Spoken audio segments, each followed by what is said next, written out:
경락잔금 대출로 90% 이상까지 받기는 불가능한 일이에요. 이런 경우에는요, 방공제를 하지 않고 대출을 해주는 이런 방식의 대출을 활용한 거죠.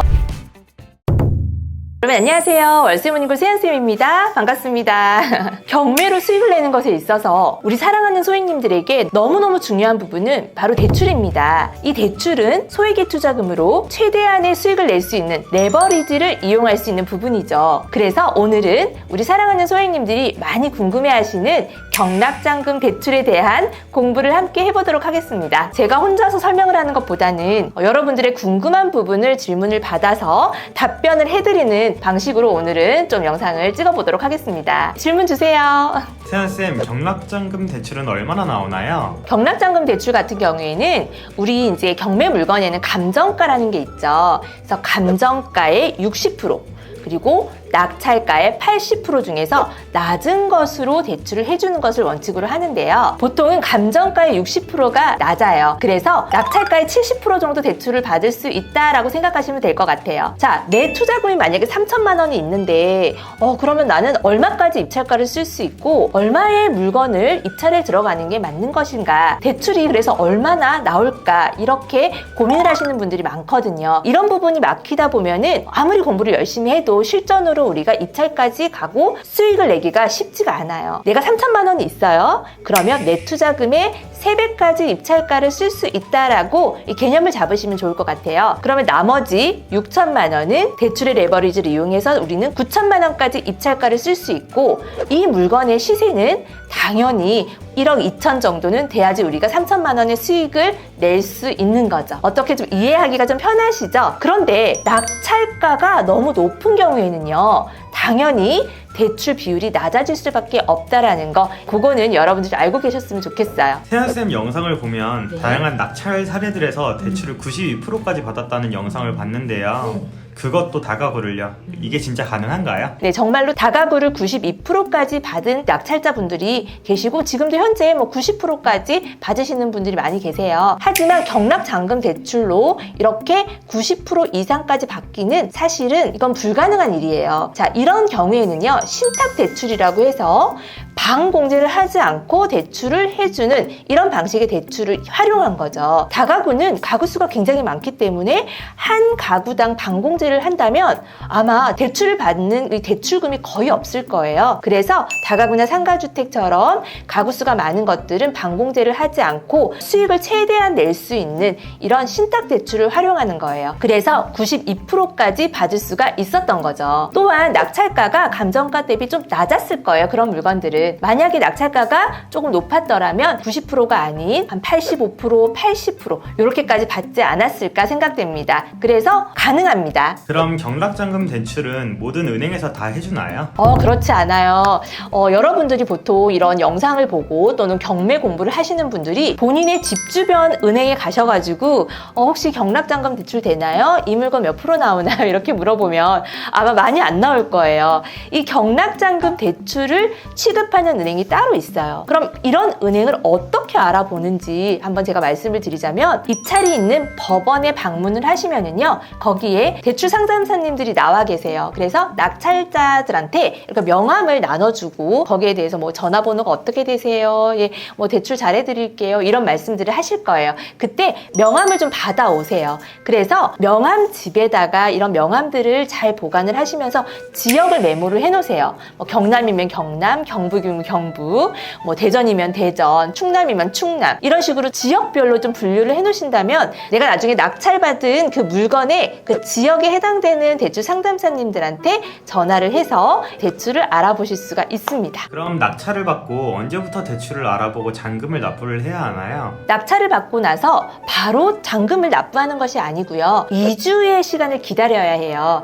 낙찰을 받았지만 아직까지 이 물건은 낙찰자 명의의 물건이 아닌 나오는 거죠. 낙찰받고 일주일 동안에는요, 매각 허가 결정 기간이고요. 그리고 나서 그 뒤로 일주일 동안에는 매각 허가 확정 기간이에요. 그래서 이 2주가 아무 일 없이 무사히 지나가고 나면 대금 납부 기한이 잡힙니다. 대금 납부 기한은 한 달 정도의 여유를 주거든요. 그래서 그 기간 안에만 잔금을 납부하시면 되고요. 이 대출을 알아보는 기간은 우리가 낙찰을 받고 이 2주 동안은 제가 잔금 납부를 할 수 없다고 했죠. 그래서 이 기간 동안에 대출을 많이 알아보시고 본인한테 맞는 그런 대출 상품을 결정해서 은행에 가서 이 대출을 이용해서 내가 잔금을 낼게요라는 자석까지 마무리하시면 될 것 같습니다. 그리고 대금 납부 기한 안에 대출과 나의 투자금으로 해서 납부를 하는데, 이거는 이제 내가 직접 납부를 하지는 않고요. 연결되어 있는 법무사님이 계세요. 그래서 대출 상담사님과 법무사 그리고 은행 이렇게 세 분이 한 팀인 거예요. 그래서 법무사님이 나의 잔금을 잘 납부해 주시고요. 소유권 이전까지 그렇게 마무리를 해 주십니다. 선생님, 그럼 마지막으로 경락잔금 대출이 안 나오는 경우도 있나요? 네, 있어요. 그래서 여러분들이 입찰 전에 내가 입찰하고자 하는 물건에 대출이 나오는지 미리 좀 확인을 하시는 것을 제가 좀 추천을 드릴게요. 아까도 말씀드렸지만 법원 앞에 상담사님들이 명함을 나눠준다고 말씀드렸죠. 그곳에서 상담사님과 간단하게 좀 상담을 하시는 방법, 그리고 명함에 나와 있는 전화번호로 전화를 해서 제가 입찰에 들어갈 물건인데요, 혹시 대출이 얼마나 나오는지 미리 좀 확인을 하려고 합니다. 이렇게 여러분들이 좀 친절하게 말씀을 하시면은 또 대략적으로 알려주세요. 모두가 다 이렇게 안 알려주시지는 않거든요. 저희 교육생분들은 모두 그렇게 확인을 하고 입찰에 들어갑니다. 대출이 안 나오는 물건이 있고요. 그리고 개인에 따라서 대출이 또 안 나오시는 분이 있어요. 물건을 보자면 너무 소액인 물건, 5천만 원 이하, 막 2천 얼마 이런 것들은 은행에서 대출을 잘 안 해주려고 해요. 왜냐하면 그만큼 물건의 가치가 굉장히 낮다라고 평가하기 때문입니다. 그래서 너무 소액으로 입찰하시는 분들은 이 부분을 좀 잘 확인하셨으면 좋겠고, 오히려 그런 물건들은요, 차라리 좀 다른 대출 있죠. 뭐 신용 대출이라든지 마이너스 통장 대출이라든지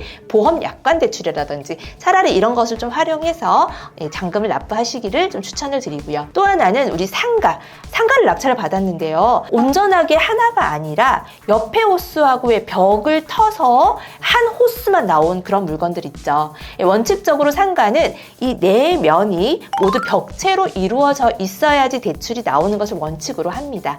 그래서 그런 부분도 명확하게 확인을 하시면 좋을 것 같고, 하지만 벽체가 하나가 없다고 해서 또 대출을 다 안 해주는 건 아니에요. 물건이 너무 좋거나 하는 경우에는요, 또 대출을 해주거든요. 그래서 그런 부분 확인을 하셨으면 좋겠습니다. 또 하나는 지분 물건입니다. 하나의 부동산이 온전히 내 것이 아니라 그 일부의 지분만 내가 낙찰을 받은 경우에는 대출을 해주지가 않아요. 특히 주택은 대출이 안 나온다고 보시면 됩니다. 하지만 토지는 토지 전체의 50% 이상의 지분을 내가 낙찰을 받으면 대출을 해주는 경우가 굉장히 많고, 또 최근에 저희 교육생분이요, 6분의 1 지분을 낙찰을 받으셨거든요. 근데 그 지역이 화성이었어요. 낙찰을 받자마자 대출 상담사님들이 그렇게 명함을 주셨다고 하더라고요. 그래서 물건의 가치가 좋으면은 대출을 해줍니다. 그거는 좀 은행에서 또 판단을 하는 부분이죠.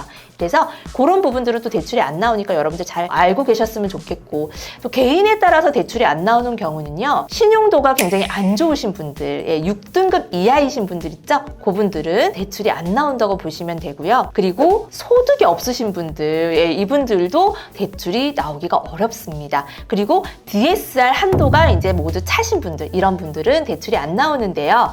자, 여기에서 또 소득이 없다고 해서 대출을 또 다 안 해주는 건 아니에요. 대체소득이라고 해서요, 소득을 또 인정해주는 부분이 있는데요. 만약에 국민연금을 납부하시는 경우, 그리고 건강보험료를 납부하시는 경우, 지역에 세대주여야 하고요. 그다음에 1년 카드 사용액, 신용카드여야 돼요. 이 신용카드 사용액을 가지고 소득 인정을 해줍니다. 제가 이제 자료 화면에 띄워놨죠. 이 부분 캡처하셔가지고 핸드폰에 저장해 두시면 소득 없으신 분들은 이 기준을 맞춰서 소득을 좀 만들어 놓으셔야 합니다. 자, 이런 질문들이 또 있었어요. 신용카드만 되나요? 체크카드는 왜 안 되죠? 자, 체크카드의 경우에는요, 이미 통장에 있는 잔고를 바로바로 이용하는 카드이죠. 하지만 신용카드는 어때요? 미리 쓰고 갚는 개념의 카드입니다. 그래서 말 그대로 신용카드예요. 이 사람의 신용을 보장하는 카드인 거죠. 그래서 체크카드는 이 사람의 소득을 인정하기는 어렵죠. 예, 신용카드만 인정이 됩니다. 이 부분 헷갈리지 않으셨으면 좋겠어요. 자, 이렇게 보니까 제가 대출이 안 나오는 경우 물건에 따라서 또는 개인에 따라서 있지만 예외사항을 또 말씀을 드렸거든요. 여기에서 여러분들이 눈치를 채셔야 되는 거는 은행은요, 대출을 안 해주려고 하지 않아요. 대출을 해주려고 굉장히 노력을 합니다. 그래서 어떠한 방법에서든 대출을 해주려고 하는데요. 또 한 예로 이런 경우가 있었어요. 저희 교육생분이 낙찰을 받으셨는데 미리 알아보지도 않았어요. 대출이 얼마가 나오는지. 그리고 소득도 없고 대체 소득도 없어요. 그래서 결론적으로는 대출이 안 나오는 거예요. 그런데 어떻게 대출을 받으셨냐면 다행히 본인의 자가 있죠. 본인 집에서 사업자 대출로 해서 대출을 받고 잔금을 잘 내셨습니다. 이렇게 여러 가지 방법이 있어요. 자, DSR 적용이 되어서 개인으로 대출을 받을 수 없는 상황이라면 매매 사업자를 내서 사업자 대출을 이용할 수 있는 거죠. 이런 부분들도 우리 상담사님들이 너무너무 친절하게 잘 상담을 해주시고 알려주시거든요. 저도 이런 대출에 대한 공부를 따로 한 것이 아니라요. 낙찰을 받기 전에 미리 알아보고 낙찰을 받고 나서 또 확인을 해보고 하면서 이 상담사님들이 여러 가지 방법들을 이렇게 알려주십니다. 그래서 하면서 이렇게 공부하는 부분도 굉장히 많더라고요. 그래서 대출 같은 경우에는 공부를 하는 게 아니라 실제로 현실적으로 적용되는 부분들을 여러분들이 반드시 알고 계셔야 된다는 거 너무너무 중요한 것 같습니다. 제가 3월 달에 대출 규제가 풀리면서 무소득, 다주택자들도 대출 나옵니다 라는 이런 영상을 하나 찍었어요. 거기에 밑에 댓글이 정말 많이 달렸거든요. 보통은 이 댓글에 질문사항들이 굉장히 많았는데요. 제가 이 댓글을 보면서 여러분들한테 답변을 좀 해드리도록 하겠습니다. 함께 사는 세상님이요. DSR 때문에 정상적으로 금융권에서는 대출 힘들어요.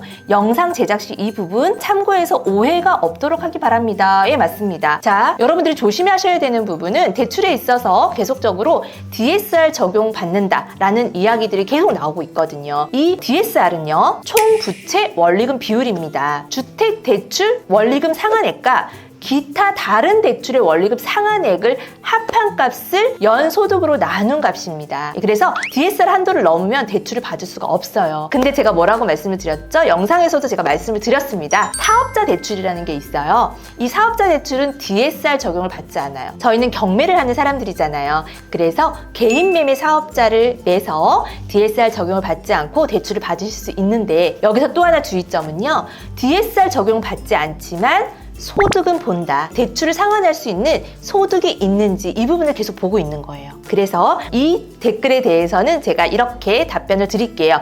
DSR 적용을 받지 않는 개인 매매 사업자를 내서 대출을 받을 수 있다. 하지만 소득은 증빙이 돼야 한다. 다음 질문 한번 보겠습니다. 박군님, 대출 한도를 풀었다고 말하는데 DSR이 사실상 대출 한도인 거죠. DSR 풀지 않는 이상 딱히 의미 없습니다. 제가 지금 조금 전에 말씀드린 부분이죠. 이 영상에서도 사실 제가 그 부분을 언급을 했는데, 이 경락잔금 대출을 한 번도 받아보지 않으셨거나 이런 루트를 모르시면 당연히 모르실 수 있어요. 그래서 영상을 보실 때 조금 꼼꼼하게 봐주셨으면 좋겠습니다. 좋은 정보 정말 감사합니다. 그런데 궁금한 게 있어요. 4명이 아파트 단독 소유 물건 입찰 예정인데 4명이 이제 공동 입찰을 하신다는 것 같아요. 낙찰 시 1명이 주채무자가 되잖아요. 그럼 주채무자의 조건만 보고 담보 제공자들 정보는 상관없이 대출을 해주는 건가요?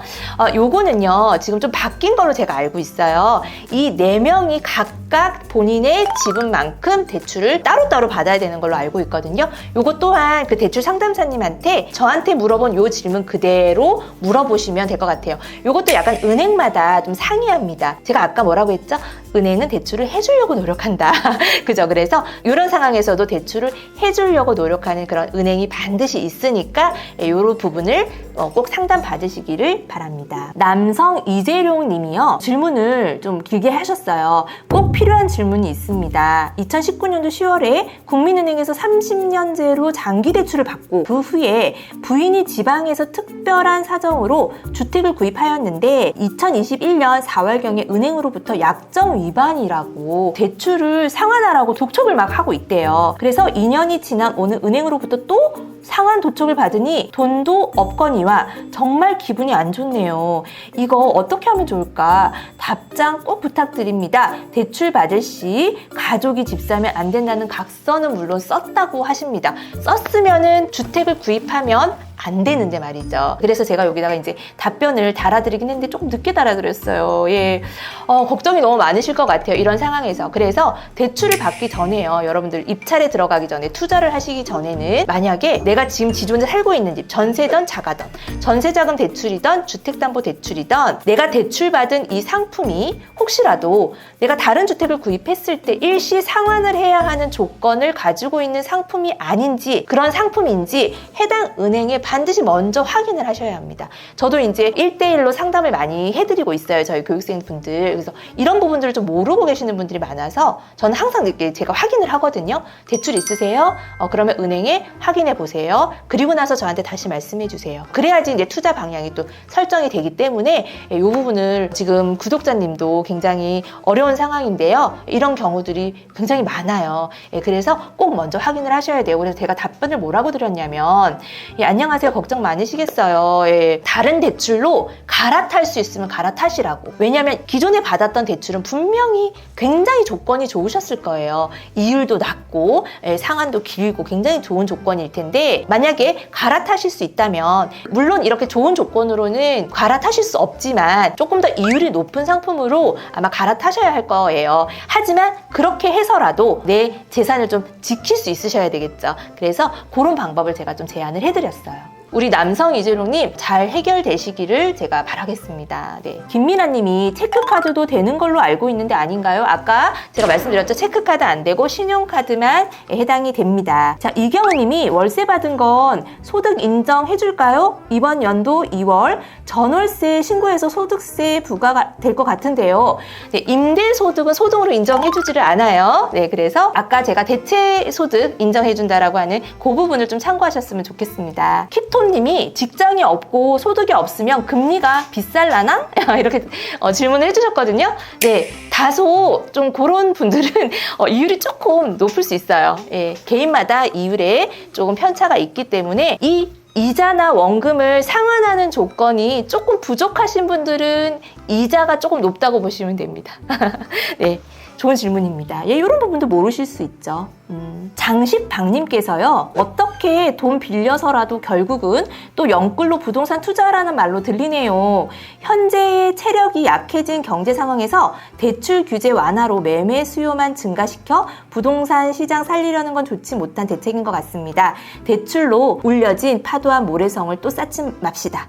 이제 겨우 거품 거의 다 걷어내는 중인데 또 거품만 올라갑니다. 라고 말씀을 해주셨는데 제가 그 전에 무소득 다주택자도 대출 다 됩니다. 풀렸습니다. 라는 영상과 오늘 이렇게 또 올려드리는 경락잔금 대출에 대한 영상을 보시면 제가 막 대출을 막 많이 받으세요. 이렇게 말하지 않아요. 대출을 활용해서 나의 자본을 좀 늘릴 수 있는 이렇게 확실하게 수익이 난다면 확실히 잘 알아보고 대출을 받지 막 무조건 대출을 많이 받아서 주택수를 무조건 늘리거나 이런 무분별한 투자는 저는 정말 지향하지 않아요. 그래서 이런 것에 대해서 오해 없으셨으면 좋겠고 반드시 이런 부분은 여러분들이 좀 정확하게 공부를 하셔가지고 정말 리스크 없이 큰 돈이 아니더라도 조금씩 나의 투자금, 우리 소액이니까 이런 투자금을 좀 불려나가는 이런 현명한 투자를 좀 하셨으면 좋겠어요. 그래서 이 부분 오해 없으셨으면 좋겠고 이런 영상이 좀 불편하시다면은 오히려 본인한테 좀 도움이 되는 영상을 좀 보시기를 저는 좀 당부를 드릴게요. 사람마다 또 입장이 다르고 또 생각이 다 다른 거거든요. 정답은 없는 거니까요. 그죠? 자, 이렇게 해서 제가 오늘 경락잔금 대출에 대한 영상을 좀 올려드렸는데 어떻게 좀 공부가 많이 되셨나요? 아마 대출 이거 어떻게 받아야 되지? 얼마나 나올까? 이렇게 좀 고민 많으셔가지고 이 부분에서 막혀서 경매라는 장벽을 좀 넘지 못하시는 분들 오늘 좀 많이 도움이 되셨으면 좋겠습니다. 저도 대출이 없었으면 대출 레버리지를 활용하지 못했다라면 지금 여기에 없었을 것 같아요. 정말 어떻게 보면은 처음에 대출이 좀 무섭기는 했지만 지금 생각하면은 정말 너무너무 고마운 대출인 것 같습니다. 여러분들도 대출에게 굉장히 고마워할 수 있는 그런 투자를 하시길 바랄게요. 사랑하는 소액님들, 오늘도 이 영상을 통해서 한 단계 성장하셨으면 좋겠습니다. 그러면 우리 마지막으로 힘차게 화이팅하고 마칠게요. 자, 하나, 둘, 셋, 화이팅! 안녕!